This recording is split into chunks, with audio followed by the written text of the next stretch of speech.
O sol de verão não nascia em Red Fork, Texas. Ele caía sobre a terra como um castigo. Em 1861, aquele trecho esquecido do oeste texano parecia existir apenas para provar até onde um ser humano podia resistir antes de quebrar. O calor esmagava a paisagem desde o amanhecer, fazendo-a ondular sobre a planície rachada, como se o próprio chão estivesse febril. A terra, vermelha e dura como osso antigo, abria fendas largas o suficiente para engolir botas. Nada crescia ali por vontade própria. Tudo que sobrevivia era por teimosia. No meio daquele nada, resistia a estação de água de Red Fork. Não era uma cidade. Não era nem mesmo um povoado. Era um ponto solitário no mapa, um amontoado de tábuas gastas, um poço profundo, uma roda d'água enferrujada e um curral torto que rangia com o vento. Diligências paravam ali por necessidade, não por escolha. Soldados bebiam em silêncio. Caçadores não ficavam mais do que o tempo necessário. E homens armados evitavam fazer perguntas. A estação ainda estava de pé por um único motivo e Martha Calder. Aos 38 anos, Martha carregava no corpo e no olhar o desgaste de alguém que enterrara mais coisas do que gostaria de lembrar. O rosto era duro, marcado pelo sol e pelo vento, mas não feio. Apenas fechado, como uma porta que não se abria há muito tempo. O cabelo, sempre preso sob um chapéu de palha gasto, já mostrava fios grisalhos que ela não se dava ao trabalho de esconder. As mãos eram calejadas, cortadas, manchadas de graxa, pólvora e sangue seco, e sangue seu e de outros.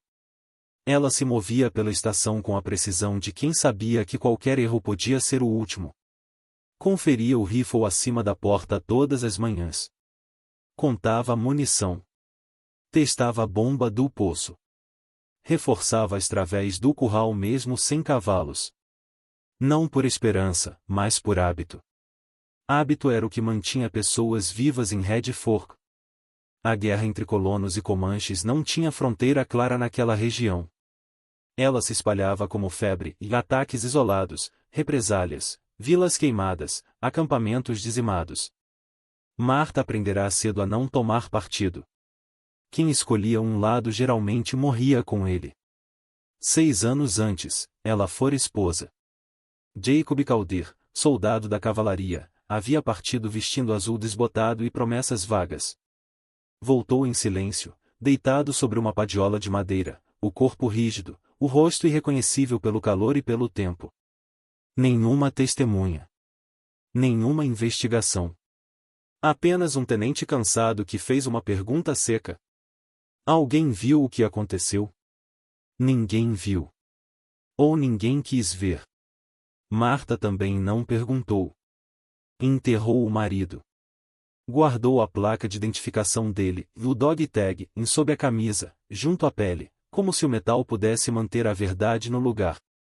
Desde então, viverá assim, sem perguntas, sem respostas, sem alianças. O silêncio tornou-se sua armadura. A estação de Red Fork refletia exatamente quem ela era. As vigas carbonizadas na lateral sul vinham de um incêndio provocado por uma milícia bêbada, anos atrás. O curral destruído fora obra de ladrões de cavalo. As marcas de bala na parede principal eram lembranças de homens que confundiram solidão com fraqueza. Nenhum deles voltará para contar história. Naquela manhã, o ar estava diferente. Pesado. O cheiro de terra molhada ainda pairava, algo raro naquele lugar. Uma tempestade violenta passará durante a noite, rasgando o céu com trovões e despejando chuva suficiente para enganar os incautos. Onde antes havia solo firme, agora havia armadilhas invisíveis. Quicksand. O lodo traiçoeiro que se formava após chuvas fortes, especialmente nos arredores do braço raso do Red Fork. Martha conhecia bem aquele perigo. Já vira cavalos desaparecerem ali, carroças inclinarem e homens gritarem até o som morrer sob a lama. Mesmo assim, saiu da estação. O chapéu baixo protegia os olhos do sol impiedoso enquanto ela caminhava até o limite das terras encharcadas para verificar as linhas d'água. A faca de caça de seu pai batia contra a coxa a cada passo. Os olhos varriam o horizonte sem cessar. Comanches usavam o rio como estrada silenciosa. Onde a água passava, eles passavam também. Foi então que ela ouviu um som errado. Um ruído que não pertencia ao vento nem aos insetos. Um sopro áspero, irregular, quase um engasgo. Marta parou. O corpo inteiro ficou imóvel, como se até respirar fosse perigoso. O som veio outra vez. Ela avançou com cuidado, afastando os juncos com a ponta da faca. O que viu fez seu estômago se contrair. Um homem estava preso no Kixan. O lodo chegava até o peito, puxando para baixo com paciência cruel. Cada movimento só o fazia afundar mais. O rosto era duro, marcado por cicatrizes antigas e sol implacável. Os braços, fortes, lutavam contra a lama como se enfrentassem um inimigo vivo. E ao redor do pescoço, pendurado em um cordão de couro, havia um amuleto e uma garra de lobo entalhada em osso. Marta não precisava de mais sinais. Aquele não era um guerreiro comum. Era um chefe Comanche. Os olhos dele encontraram os dela. Não havia súplica ali. Nenhum pedido. Apenas reconhecimento.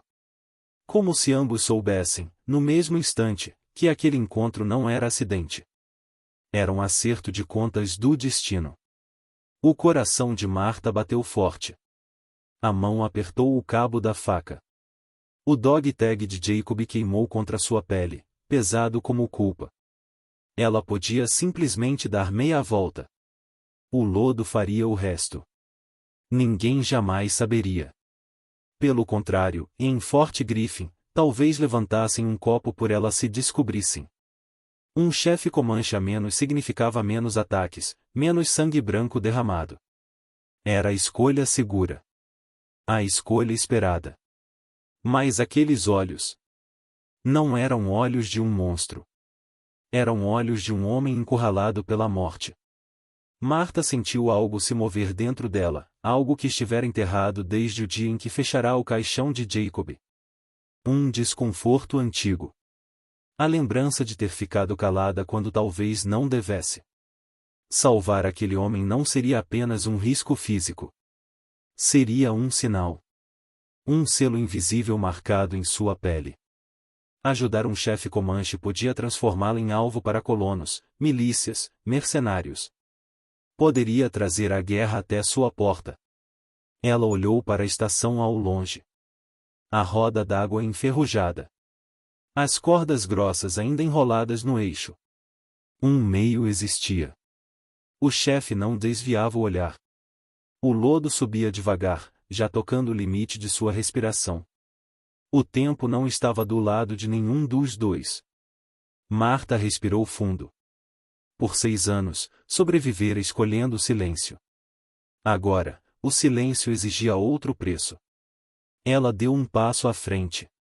O chão cedeu levemente sob a bota, como um aviso. Ainda assim, ela avançou mais um passo, depois outro. Não por piedade. Não por heroísmo. Mas porque, naquele instante, entendeu que fugir daquela escolha seria carregar mais um morto nas costas. E ela já carregava peso demais. Naquele instante, Red Fork deixou de ser apenas um posto esquecido. Tornou-se um cruzamento onde uma única escolha poderia incendiar o Texas. O primeiro passo de Marta Calder foi o mais perigoso. O solo à beira do Red Fork parecia firme, mas mentia como tudo naquele lugar. A lama cedeu sob a bota com um som surdo, viscoso, e o coração dela disparou. O Kixan não atacava com violência, e ele esperava. Puxava devagar, com paciência, como um predador antigo que sabia que o tempo sempre estava do seu lado. O homem preso no lodo sentiu o movimento. Os olhos escuros se estreitaram levemente, não em medo, mas em alerta. Ele sabia que, se ela errasse, não morreria sozinho. Marta travou o corpo. Recuar agora seria admitir que já havia escolhido deixá-lo morrer. Avançar significava aceitar que podia não voltar. Ela girou nos calcanhares e correu. Cada passo em direção à estação fazia o sol parecer mais pesado, o ar mais denso. O coração batia nos ouvidos enquanto ela alcançava a velha roda d'água. O ferro queimava sob as mãos quando puxou uma das cordas grossas enroladas no eixo. O cânhamo estava gasto, fibras soltas arranhando sua pele, mas ainda forte. Forte o bastante, se Deus quisesse. Ela amarrou a ponta da corda ao eixo com um nó duplo, testando com o peso do próprio corpo. A roda gemeu, rangendo como um animal ferido, mas não cedeu. Aquilo teria de servir. Quando se virou, viu que o Kiksand já havia subido mais alguns centímetros no peito do chefe. Cada respiração dele era curta, calculada. Não havia pânico. Apenas resistência. Não se mexa, disse ela em voz alta, embora soubesse que ele talvez não entendesse as palavras. Mas ele entendeu o tom. Marta avançou novamente em direção ao lodo, agora com a corda arrastando atrás de si como uma serpente morta. Escolheu o caminho onde o capim crescia mais alto, em sinal frágil de solo menos traiçoeiro. Cada passo era uma aposta. Cada afundar leve da bota fazia o estômago se contrair. O Kiksand parecia observar. Ela parou a poucos metros dele e lançou a ponta da corda. Caiu curta. A lama engoliu o laço com um som de sucção. Os dedos dele se estenderam, mas não alcançaram. A lama subiu mais um palmo. Marta sentiu o gosto metálico do medo na boca. Se errasse de novo, ele não teria forças para tentar uma terceira vez. Ela avançou mais um passo, sentindo o chão se mover sob seus pés. Agora, o lodo alcançava seus tornozelos. Frio. Vivo. Ela amarrou a outra extremidade da corda ao próprio corpo, passando-a pela cintura e prendendo-a com um nó firme, como aprenderá anos antes, quando Jacob ainda estava vivo. Uma âncora improvisada. Se o chão cedesse, a roda d'água talvez a puxasse de volta. Talvez.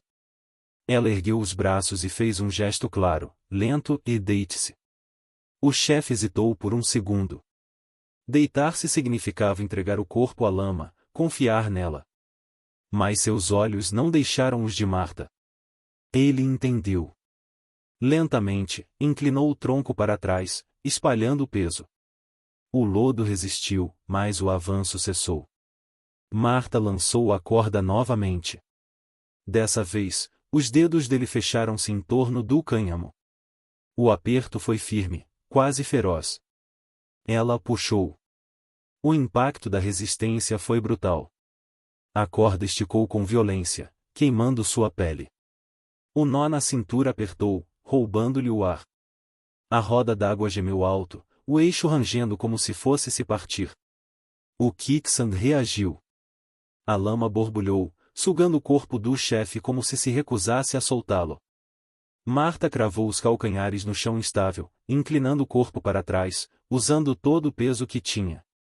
Os músculos dos braços arderam, os ombros gritaram em protesto. Ela puxou outra vez. O corpo dele se moveu 1 centímetro. Depois mais um. O lodo não soltava fácil o que tomava. Marta avançou mais, entrando até a panturrilha no Kiksand.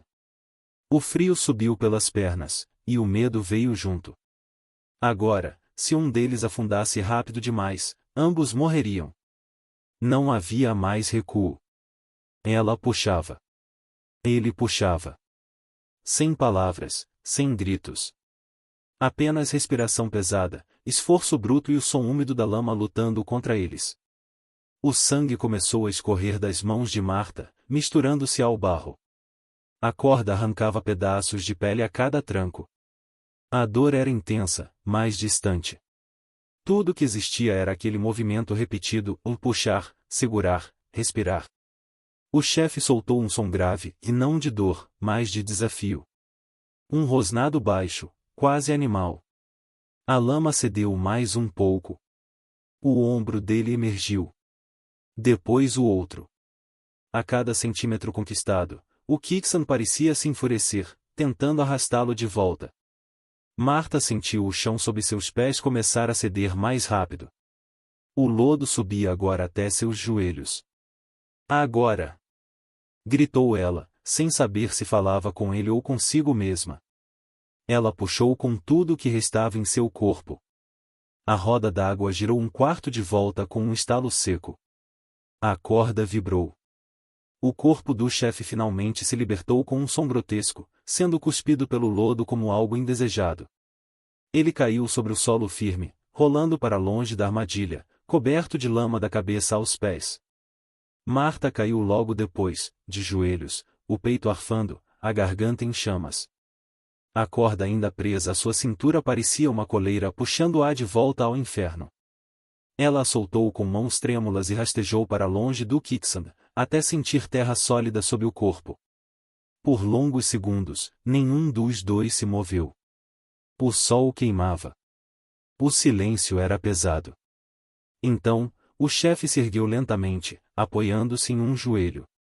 O lodo escorria de seus cabelos, do rosto, do peito largo. Ele respirava fundo, cada inspiração um lembrete de que ainda estava vivo. Os olhos dele encontraram os de Marta outra vez. Agora, havia algo novo ali. Não gratidão. Reconhecimento. Ele levou a mão ao pescoço e tocou o amuleto da garra de lobo. Os dedos ficaram ali por um instante, como se pesassem o significado do gesto que viria. Em seguida, retirou o cordão e caminhou até ela. Parou à sua frente. Falou em sua língua, a voz baixa, firme, carregada de autoridade. Pinatia Comanche, disse. Depois, em inglês rude, aprendido sabe-se lá onde. Black Coyote. O nome caiu entre eles como um trovão distante. Sem cerimônia, ele pegou a mão de Marta, a mesma que sangrava, e colocou o amuleto em sua palma. A garra era fria, lisa pelo tempo, entalhada com símbolos antigos. Não era um presente. Era um peso. Uma marca. Ele fechou os dedos dela sobre o osso e a sentiu uma única vez. Depois, virou-se e caminhou em direção à vegetação, ainda cambaleante, mais ereto. Não prometeu voltar. Não prometeu proteção. Não disse adeus. Desapareceu entre os arbustos como se nunca tivesse estado ali. Marta ficou sozinha. O silêncio voltou a tomar Redfork, mas já não era o mesmo. Ela se sentou no chão, as mãos tremendo, o corpo dolorido, o amuleto pesado na palma. O dog tag de Jacob pressionava seu peito, quente como culpa antiga. Ela havia salvado um homem. Mas talvez tivesse condenado a própria vida.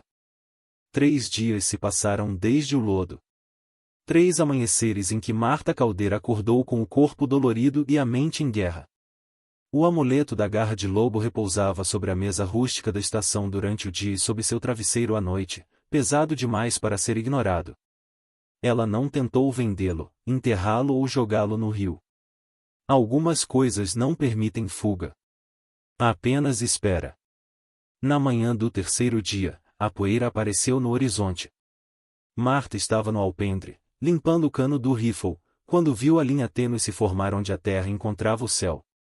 Não era vento. Não era gado. Era movimento coordenado, ritmado, pesado. O tipo de poeira que vinha com intenção. Ela se levantou devagar. O sol ainda não estava alto, mas o calor já apertava os pulmões. O silêncio que antecedeu a chegada foi pior que qualquer grito de guerra. A estação de Redfork parecia prender a respiração junto com ela. Então eles surgiram. 40 guerreiros Comanche emergiram da curva do rio como se a própria terra os tivesse parido.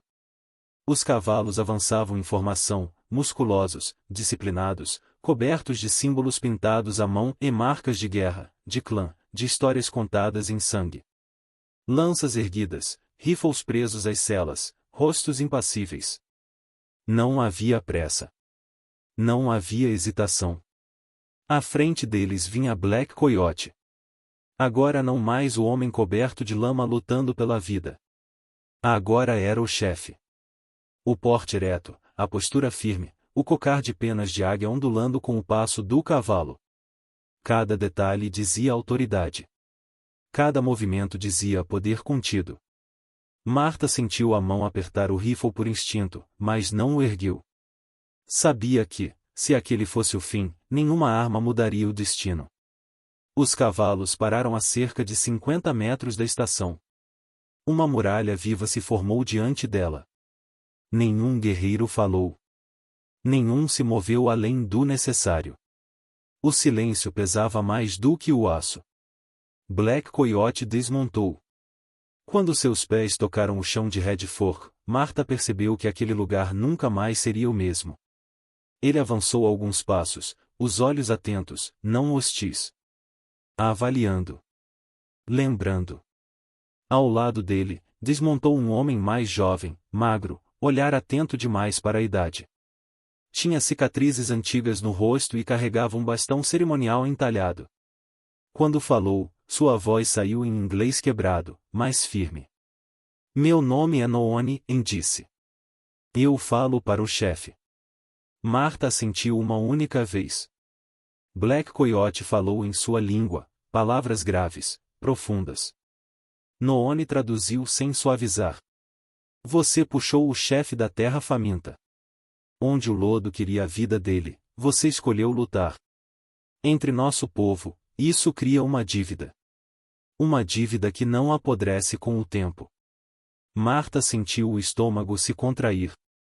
Uma vida por uma vida, e concluiu Noone.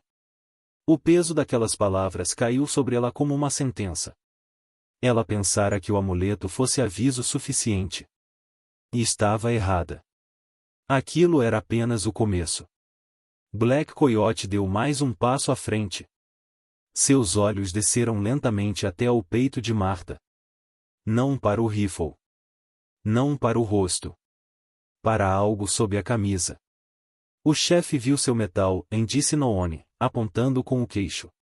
Quando você entrou no lodo. Ele reconheceu. Martha sentiu o sangue gelar. Sem dizer uma palavra, ela puxou o dog tag de Jacob para fora da camisa. O metal gasto balançou à luz do sol, refletindo um brilho frio. Seus dedos tremiam, mas ela não escondeu. Era do meu marido, disse, a voz baixa. Jacob Calder. Cavalaria. Morreu 6 anos atrás. Disseram que foi morto por Comanches. Noone traduziu. Black Coyote fechou os olhos por um instante. Quando os abriu, não havia raiva ali. Havia a memória. Ele falou longamente. As palavras saíam como pedras colocadas uma sobre a outra, firmes, pesadas.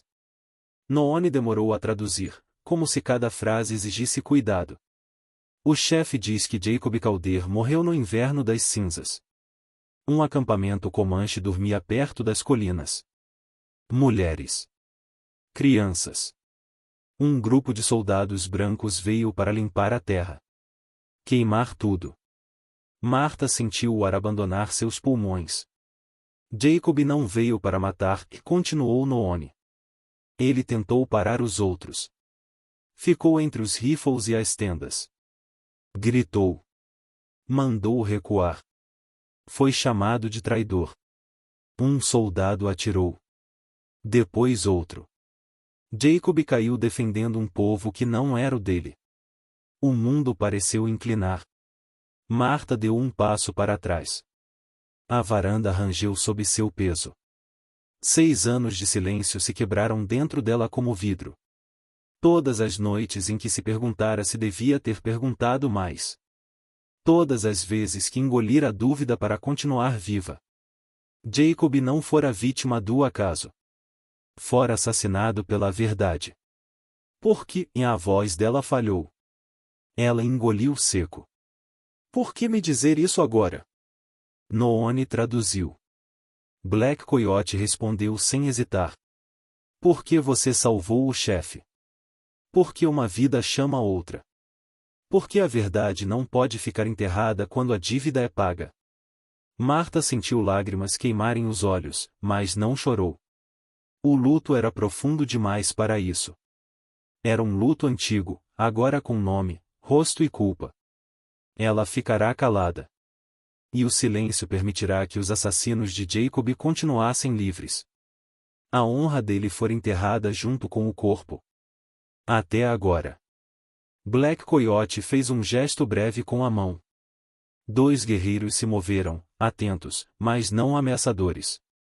O chefe oferece proteção, disse Noone. Enquanto o sol subir e cair sobre Red Fork, nenhum Comanche tocará você ou este lugar. Marta ergueu o olhar. Mas, Noone continuou, a voz mais grave, e outros homens virão. Black Coyote falou novamente, os olhos agora voltados para o horizonte distante. Homens que matam por dinheiro, ele traduziu Noone. Homens que não respeitam dívida nem verdade. Eles não vêm por você. Vêm pelo que você fez. Marta fechou a mão em torno do dog tag. A poeira no horizonte parecia mais espessa agora, como se o aviso já estivesse se formando. Ela entendeu, naquele instante, que salvar Black Coyote não fora um ato isolado. Fora uma faísca. A guerra que ela evitara por anos agora batia à sua porta. Black Coyote montou novamente. Antes de partir, seus olhos encontraram os de Marta uma última vez. Não havia piedade. Não havia promessa de salvação eterna. Apenas respeito. O tipo mais raro de todos. Os 40 guerreiros giraram os cavalos em uníssono e desapareceram pelo mesmo caminho de onde vieram, a poeira engolindo suas formas até restar apenas o silêncio. Marta ficou sozinha na varanda. O sol queimava. O vento trazia o cheiro seco da terra. Ela segurava o dog tag de Jacob em uma mão e sentia o peso invisível do amuleto da garra de lobo na outra. Salvar Black Coyote não trouxera paz. Trouxera a verdade. E a verdade sempre cobra seu preço. O aviso de Black Coyote não levou um dia inteiro para se cumprir. Antes mesmo do sol alcançar o ponto mais alto, a poeira voltou a subir no horizonte de Red Fork e mais densa, mais agressiva, cortada pelo som seco de cascos apressados. Marta Caldeira estava de pé no pátio da estação quando viu a nuvem se formar. Não precisou de binóculo nem de instinto aguçado para saber que aquilo não era passagem. Era a chegada. Ela entrou na estação sem pressa. Pegou o rifle. Conferiu o Colt. Girou o tambor uma vez, sentindo o peso sólido da decisão que se aproximava. Não havia lugar para fuga. Red Fork era o fim da linha. Os cavaleiros surgiram em formação irregular, cerca de 30 homens, roupas misturadas, armas melhores do que a aparência sugeria. Não eram soldados. Não eram colonos. Eram o tipo de gente que prosperava quando a lei não chegava a tempo. À frente vinha Captain Arlon. Magro, alto, rosto curtido como couro velho. Os olhos pequenos nunca paravam quietos, sempre calculando distância, número, vantagem. O bigode fino escondia um sorriso que não tinha humor algum. Apenas apetite. Ele puxou as rédeas e fez o cavalo parar a poucos metros da estação. Seus homens se espalharam em meia lua, rifles soltos nas mãos, prontos para o que viesse. Marta Caldeira e chamou Arlon, a voz carregada de falsa cortesia. Viúva famosa por estas bandas. Nunca pensei que pisaria em chão Comanche por escolha própria. Ela saiu da sombra da varanda e parou diante deles, visível, exposta. Não levantou o rifle. Não precisava. Ainda. Este não é chão Comanche, respondeu. É Red Fork. E vocês não são bem-vindos. Arlon riu, um som seco, sem alegria. Tudo é chão Comanche agora, pelo visto. Ele inclinou a cabeça, os olhos afiados nela. Salvando o chefe inimigo. Fazendo acordo com selvagem. Isso tem nome, sabia? Alguns homens atrás dele assentiram, ansiosos. Traição, cuspiu Arlon. E traição se paga com sangue. O ar ficou pesado. Marta sentiu o suor escorrer pelas costas, mas manteve a voz firme. Eu salvei um homem que estava morrendo. Um homem? Arlon ergueu uma sobrancelha. Aquele homem é Black Coyote. Assassino de colonos. Líder de ataques. Você escolheu o lado errado, viúva. Antes que ela respondesse, um som diferente cortou o ar. Ouves? Muitos. Do outro lado do campo, surgindo silenciosos como sombras, os comanches retornaram. 40 guerreiros emergiram do terreno ondulado, formando uma linha oposta à dos mercenários. Cavalos pintados. Lanças baixas. Olhares frios. Black Coyote vinha à frente, imóvel sobre a sela, como se aquele fosse o lugar exato onde sempre deveria estar. O campo de Red Fork transformou-se em um funil de morte. 30 homens armados de um lado. 40 guerreiros prontos para a guerra do outro. E no meio, uma mulher sozinha. Arlon girou no cavalo, surpreso apenas por um segundo. Depois, sorriu. Olhem só, disse alto. Vieram todos para o enterro. Black Coyote não respondeu. Apenas observou Marta. Ela sentiu o peso do olhar dele como um chamado silencioso. Agora. Não depois. Não quando fosse seguro. Agora. Marta deu 2 passos à frente, colocando-se deliberadamente entre as duas forças. Sentiu dezenas de miras se ajustarem. Um erro, um gesto mal interpretado, e o campo viraria inferno. Parem, disse ela, a voz clara, cortando o ar, se alguém vai morrer aqui hoje, que seja pela verdade. Arlon gargalhou. Verdade? No Velho Oeste? Você é mesmo uma tola. Ela respirou fundo. Pensou em Jacob. No dog tag contra o peito. No silêncio de 6 anos. Meu marido, Jacob Caldir, não foi morto por comanches, disse alto. Foi morto por soldados brancos. Por homens que usavam a mesma farda que vocês fingem honrar. Um murmúrio percorreu os mercenários. Mentira, e rosnou Arlon. Histórias de índio para justificar traição. Ele morreu protegendo mulheres e crianças Comanche, e continuou Marta, a voz ganhando força. Tentou impedir um massacre. Foi chamado de traidor. E executado pelos próprios homens. O silêncio caiu pesado. Alguns mercenários desviaram o olhar. Outros apertaram os rifles com mais força. A verdade tinha um efeito incômodo e não transformava vilões em heróis, mas obrigava homens a se verem no espelho. Mesmo que fosse verdade, disse Arlon, frio, e não muda nada. Este posto atrapalha a rota. Black Coyote atrapalha o comércio. E você, ele apontou para Marta, é só um detalhe inconveniente. Ele ergueu o rifle. O mundo pareceu encolher. Marta sentiu o tempo se alongar como uma corda prestes a arrebentar. Pensou que talvez aquele fosse o fim. Pensou que, se morresse ali, ao menos Jacob não estaria mais sozinho na mentira. Então, um grito ecoou do lado oposto do campo. Capitão! Espere! Um cavalo surgiu em disparada pelo caminho de Fort Griffin. Um garoto, não mais que 16 anos, montava com desespero estampado no rosto. Ele freou perto dos mercenários, quase caindo da sela. União, arfou. 2 batedores da União estão a menos de 2 milhas. Estão observando tudo. O impacto foi imediato. Arlon congelou.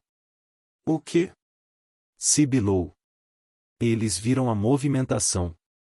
Se houver massacre, o garoto engoliu seco. Eles reportam. Tribunal. Forca.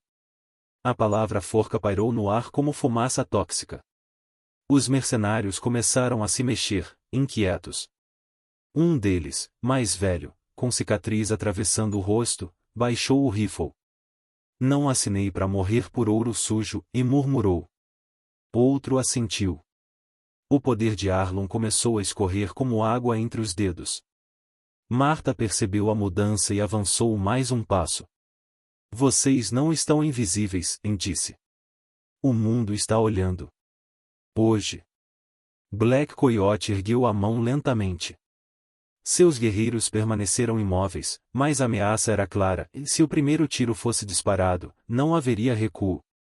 Arlon girou o olhar entre os Comanches, Marta e o horizonte distante onde, invisíveis, os olhos da União observavam. A coragem que ele exibirá momentos antes se dissolveu, revelando o que sempre fora ganância sem espinha dorsal. Ele baixou o rifle com um gesto brusco. Não acabou, enrosnou para Marta. Homens como eu sempre voltam. Eu sei, respondeu ela. Mas hoje, você não passa. Arlon cuspiu no chão, fez sinal para os homens montarem. A retirada foi desorganizada, sem honra, sem discurso. Apenas poeira e frustração. Quando desapareceram, o silêncio voltou. Os Comanches permaneceram imóveis por longos segundos. Então Black Coyote desmontou. Caminhou até Marta e parou a um braço de distância. Os olhos dele não procuravam vitória. Procuravam confirmação. Ela assentiu levemente. O chefe falou algo em sua língua. Noone, que surgira silencioso ao lado, traduziu. O chefe diz que você ficou quando poderia fugir. Falou quando o silêncio era mais seguro. Hoje, a terra ouviu. Black Coyote retirou o amuleto da garra de lobo do próprio cinto, e o mesmo que ela tentará devolver dias antes, e amarrou firmemente no pulso de Marta. Não como proteção, traduziu Noone. Como lembrança. O chefe montou. Os guerreiros o seguiram, desaparecendo tão silenciosamente quanto haviam chegado. Marta ficou sozinha no campo. Nenhuma bala fora disparada. Nenhum corpo jazia no chão. Ainda assim, aquele lugar nunca mais seria o mesmo. Nenhuma bala foi disparada. Ainda assim, aquele chão nunca mais seria o mesmo. O campo de Red Fork permaneceu em silêncio por um longo tempo depois que o último cavalo Comanche desapareceu na linha baixa do horizonte. Não era o silêncio vazio de antes. Era um silêncio ocupado, pesado de coisas que tinham sido ditas, vistas e impossíveis de desfazer. Marta Calder ficou ali, de pé, enquanto o vento quente do Texas passava entre as estacas da estação de água, levantando pequenos redemoinhos de poeira. O sol já começava a descer, dourando a terra ferida, como se o próprio dia quisesse encerrar aquele capítulo com algum tipo de dignidade. Black Coyote fora o último a partir. Antes de montar, aproximara-se dela mais uma vez. Não havia discurso. Não havia promessa de retorno. Apenas o gesto. Ele tomou o pulso de Marta com firmeza respeitosa e prendeu ali o amuleto da garra de lobo, ajustando o couro gasto como se selasse algo antigo demais para palavras. Não era proteção. Não era posse. Era reconhecimento. Depois, partiu. Marta observou até que ele se tornasse apenas um ponto escuro contra o céu claro. Quando sumiu de vez, ela soltou o ar que não percebera estar segurando há dias. Ela agora pertencia a dois mundos. E, ao mesmo tempo, a nenhum. A estação de Red Fork continuava de pé. As marcas de fogo ainda estavam lá. As tábuas substituídas após ataques antigos. O telhado reparado com pressa. Nada disso havia mudado. Mas o lugar já não era apenas um ponto esquecido no mapa. Red Fork tornará-se um lugar de decisão. Homens passariam por ali sem jamais saber o que quase aconteceu naquele campo aberto. Outros ouviriam histórias distorcidas, exageradas, convenientes. Mas a terra sabia. A terra sempre sabia. Nos dias seguintes, a rotina tentou voltar. Carroças pararam para a água. Viajantes cansados perguntaram por notícias da guerra. Alguns olhavam o amuleto no pulso de Marta com curiosidade, outros com desconfiança. Ela não explicava. Não se defendia. Não precisava. À noite, sozinha na estação, Marta finalmente permitiu-se abrir o pequeno baú onde guardava as poucas coisas de Jacob. O lenço gasto. O coldre antigo. E, agora, o dog tag que Black Coyote lhe entregará. Ela o segurou por um longo tempo. 6 anos de silêncio. 6 invernos de culpa sem nome. Jacob Calder não fora um herói de canções. Não fora lembrado em discursos. Mas também não fora o traidor que o mundo permitirá que ele fosse. Ele fizera uma escolha. A mesma escolha que ela fizera. Ficar quando seria mais fácil ir embora. Agir quando virar as costas garantiria segurança. Marta fechou os olhos, e pela primeira vez desde a morte dele, chorou sem raiva. Chorou como quem finalmente entende. Na manhã seguinte, ela fez algo simples e definitivo. Consertou a cerca quebrada. Reforçou a roda d'água. Anotou no livro de registros, Estação Red Fork em funcionamento. Ela decidiu ficar. Não porque o lugar fosse seguro. Mas porque alguém precisava ficar. Red Fork não se tornaria um forte. Não teria bandeiras. Não seria lembrada como vitória militar. Mas permaneceria como um ponto raro no Velho Oeste, em um lugar onde a escolha certa venceu, mesmo sem aplausos. Às vezes, ao entardecer, Marta sentava-se na varanda e observava o céu do Texas se incendiar em tons de cobre e sangue. O vento trazia ecos distantes, e cascos, vozes, lembranças. Ela tocava o amuleto no pulso. Não como lembrança de perigo, mas como lembrança de quem ela escolheu ser. Coragem, ela aprenderá, não era puxar o gatilho mais rápido. Não era matar primeiro. Não era vencer. Coragem era agir quando seria mais fácil virar as costas. Jacob fizera isso. Ela fizera isso. E, naquele pequeno posto esquecido, por um breve momento da história, a mentira não venceu. Red Fork permaneceu de pé, marcada, como todos que sobrevivem à verdade. Mais viva. E isso, no Velho Oeste, já era um milagre. Um único ato de humanidade pode não trazer paz. Mas pode impedir que a mentira vença. E isso já muda o mundo mais do que qualquer guerra. Você teria feito a mesma escolha que Marta Calder? Arriscaria tudo para salvar alguém que o mundo ensinou você a odiar? Se essa história tocou você, curta, comente sua cidade e se inscreva para manter essas histórias vivas. Seu apoio permite que mais narrativas de coragem, verdade e redenção continuem sendo contadas. Nos vemos sob o próximo céu do Texas.